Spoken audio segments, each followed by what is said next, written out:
Take off के तुरंत बाद इतिहास के सबसे भयावह हादसे ने उठाए बड़े सवाल। 204 लोगों की इस वक्त की सबसे दर्दनाक, सबसे दुखद, सबसे भयावह, सबसे शर्मनाक, पैरों तले जमीन खसकने वाली खबर की बात करें तो अहमदाबाद प्लेन क्रैश। ये भयावह हादसा हुआ है, दर्दनाक हादसा हुआ है।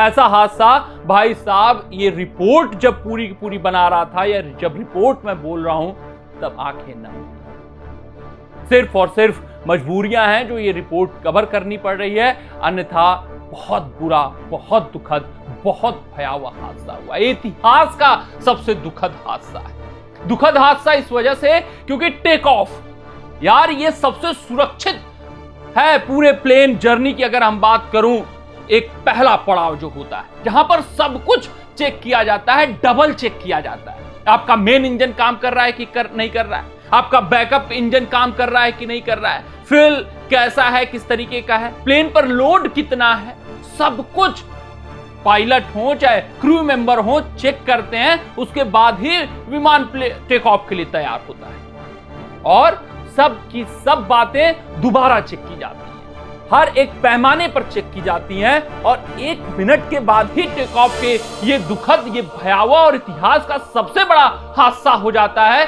ये बड़े सवाल खड़े कर रहे हैं। सबसे पहले मैं इस हादसे की कुछ जानकारियां दूंगा, उसके बाद ये बात सामने लाने की कोशिश करूंगा कि यार आखिरकार कारण क्या रहा होगा, क्यों इतना बड़ा, इतना भयावह हादसा हो गया, वो भी प्लेन जिसका नाम ड्रीम लाइनर है, जो कि भारत का सबसे सुरक्षित प्लेन माना जाता है, उसका इतना भयावह टेक ऑफ के बाद हादसा हो गया।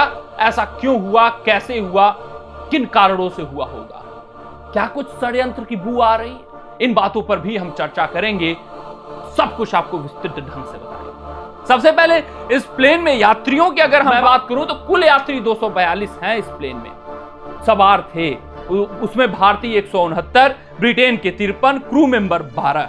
और ये जो रिपोर्ट्स आ रही हैं सामने, बताया जा रहा है कि पुख्ती खबर है कि 204 लोगों की मौत हो चुकी है, 42 लोगों का जो घायल हैं उनकी इलाज चल रही है उनका, लेकिन उनका भी बच पाना मुश्किल है, किसी का भी बच पाना मुश्किल है जो भी इस हादसे से जुड़े हुए हैं, जो भी इस प्लेन क्रैश से जुड़े हुए हैं। चाहे मैं बात करूं उस मेडिकल मेस की जहां पर छात्र मौजूद थे, लगभग 50 से 60 छात्र खाना खाते हुए उस वक्त मौजूद थे, और उसमें से 3 की तो पुष्टि हो चुकी है कि 3 मेडिकल छात्र भी गुजर चुके। तो एक तो प्लेन क्रैश, और दूसरा उससे भी दर्दनाक बात कि मेडिकल छात्र जो तैयारी कर रहे थे, जो उम्मीद से गए थे, जिनके ऊपर इतना इन्वेस्टमेंट हुआ था, जो भारत के भविष्य थे, वो भी गुजरे, वो भी इस हादसे के चपेट में आए, और जिनका इलाज चल रहा है वो सुरक्षित हो पाएंगे, नहीं हो पाएंगे, ये भी कह पाना मुश्किल है, क्योंकि जो हादसा दिख रहा है वो बहुत दर्दनाक दिख रहा है, बहुत भयावह दिख रहा है, कल्पना से परे इतना भयावह हादसा। अगर हम इस प्लेन की बात करें तो इसका नाम बोइंग 7878 ड्रीम लाइनर, ये भारत का सबसे सुरक्षित प्लेन माना जाता है। जो कुछ पायलट हैं उनके अनुसार, अगर हम इस प्लेन की कुछ विशेषता पर चर्चा करें और सवाल क्यों खड़े हो रहे हैं उनकी बात करें, तो बोइंग 787 ड्रीम लाइनर सबसे ताकतवर विमान माना जाता है भारत में। अगर मैं दूसरे बिंदु पर फोकस करूं तो एक बार उड़ान भरने के बाद यह विमान 12 से 14 घंटे तक सुरक्षित उड़ान भर सकता है। तीसरी बड़ी बात की मैं बात करूं तो 80 से 90 टन ईंधन का बैकअप रहता है इस विमान में। तो सबसे सुरक्षित ड्रीम लाइनर विमान ये माना जाता है भारत का, और एयर इंडिया से जुड़ा हुआ है, और वहां पर हादसा हुआ है, ये दुखद। ये जो बड़े बिंदु हैं ये और भी बड़े सवाल उठा रहे हैं, और जो बैटरी थी इस विमान की वो भी बिल्कुल सुरक्षित थी।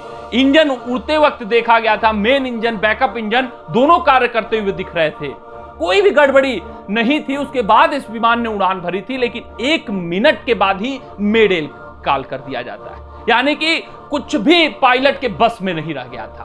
पायलट सूझबूझ के साथ जरूर उस विमान को ऐसे जगह ले जाकर टकराने का प्रयास करता है कि कम क्षति पहुंचे। इसमें हमें पायलट की प्रशंसा करनी होगी, सराहना करनी होगी कि आखिरी वक्त तक उसने अपना सूझबूझ नहीं खोया, आखिरी वक्त तक उसने इस डैमेज को कंट्रोल करने का प्रयास किया ताकि कम लोगों की मौत हो पाए। रिहायशी इलाका इसको माना जाता है, तो वो जो टकराव हुआ वो आखिरी मेस के कोने और छोर पे हुआ, जिस कारण से मेस के कुछ स्टूडेंट अगर बच पाएंगे तो वो पायलट का जो महत्वपूर्ण योगदान कहा जा सकता है।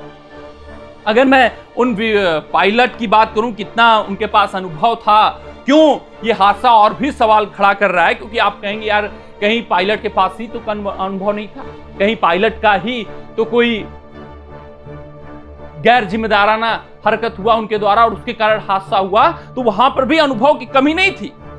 बात करें कैप्टन सुमित सभरवाल, ये मेन पायलट थे, इनके पास 8200 घंटे विमान उड़ाने का अनुभव था, और captain first officer Clive Kunder के पास 1100 घंटे विमान उड़ाने का अनुभव था। 1:39 अहमदाबाद के रनवे 23 से इसने उड़ान भरा था और पायलट ने इमरजेंसी मेडे का ऐलान किया, ATC तक आवाज पहुंची। और अगर मैं ऊंचाई की बात करूं तो ये जो प्लेन था वो कितने फीट ऊपर से गिरा, 425 फीट ऊपर से गिरा और 475 फीट पर मिनट इसके गिरने की स्पीड थी। तो मतलब एक सेकेंडों में इनके पास मौका था और 1 मिनट से कम मौका था, उसमें जो कुछ भी पायलट से बन सकता था वो किया गया। मगर सभी के सभी यात्री लगभग गुजरने वाले हैं, इसमें लगभग पुष्टि आ जाएगी, लेकिन अभी तक 204 लोगों की मौत हो चुकी है, 40 से 42 घायल हैं जिनका इलाज चल रहा है। लेकिन ये जो पॉइंट्स हैं कि भाई साहब ड्रीमलाइनर सबसे ताकतवर माना जाता है प्लेन, उसके बाद अगर हम आगे बढ़े तो इंजन दोनों, मेन और बैकअप इंजन दोनों सुरक्षित थे, दोनों काम कर रहे थे, फिर यह हादसा कैसे होता है। तो पहला, अगर मैं पहले बड़े बिंदु की बात करूं तो ये जो अहमदाबाद का इलाका माना जाता है, ये पक्षियों का इलाका माना जाता है।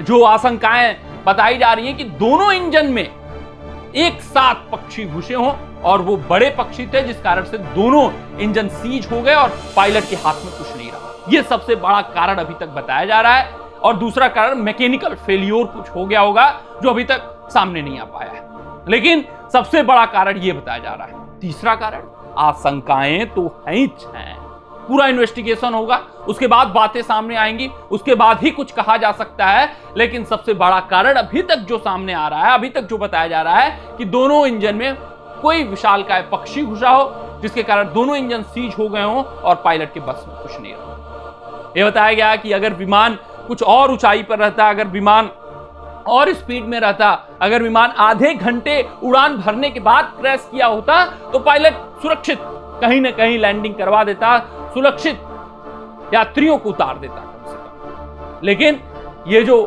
टेक ऑफ के तुरंत बाद हादसा हुआ है, ये इतिहास का सबसे बड़ा हादसा, इससे बड़ा हादसा टेक ऑफ के तुरंत बाद कभी नहीं हुआ था, जिस वजह से सवाल बड़े उठ रहे हैं और सवालों के कटघरे में एयर इंडिया आकर खड़ा हो जाता है। जो भी हो, जो भी इन्वेस्टिगेशन का रिपोर्ट आया, लेकिन जो खबर आई है वो बेहद बहुत दर्दनाक है, बहुत भयावह है। सबसे सुरक्षित यात्रा माना जाता है प्लेन यात्रा, लेकिन अगर वहां पे इतना दर्दनाक, इतना भयावह हादसा हो जाए, एक भी यात्री न बचाया जा सके, पायलट समेत, क्रू मेंबर समेत लगभग सबके गुजरने की आशंका है, नम कर देने वाली आंखें। अभी तक इस रिपोर्ट में बस इतना है, मिलते हैं आपसे। तब तक अपना ध्यान, सुरक्षित रहें, स्वस्थ रहें, मस्त रहें। जय हिंद, जय भारत।